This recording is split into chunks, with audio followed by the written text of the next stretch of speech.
When we think about the biblical teaching of God's sovereign grace, or about God's predestination, many questions come to mind.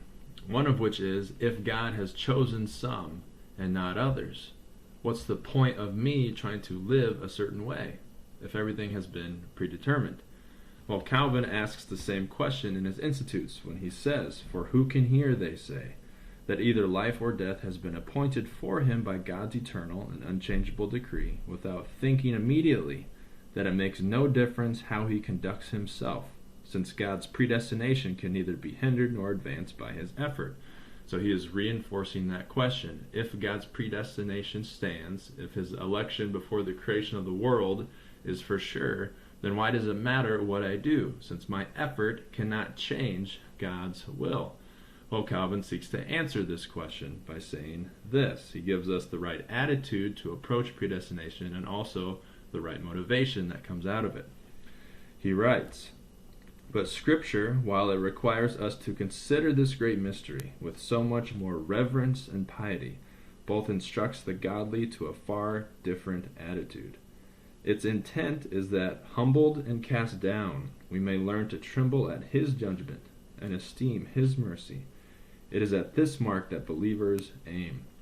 Paul teaches that we have been chosen to this end, that we may lead a holy and blameless life.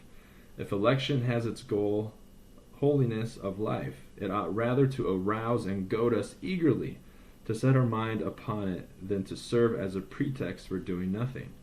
What a great difference there is between these two things, to cease well-doing because election is sufficient for salvation, and devote ourselves to the pursuit of good as the appointed goal of election."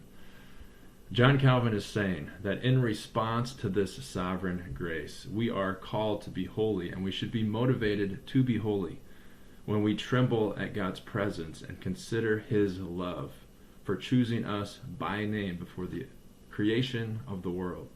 That should cause us to love God more, to love him with all of our heart, soul, mind, and our strength, and to be a big motivator for us to serve him and to serve other people.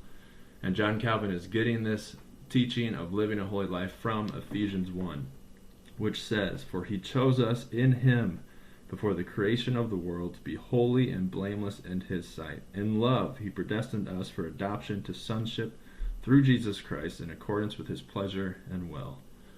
God is holy, therefore we ought to be holy. And predestination is not an excuse to be lazy or to be slothful. I think in the scriptures there is a healthy tension between teaching about God's grace and commands for us to be holy.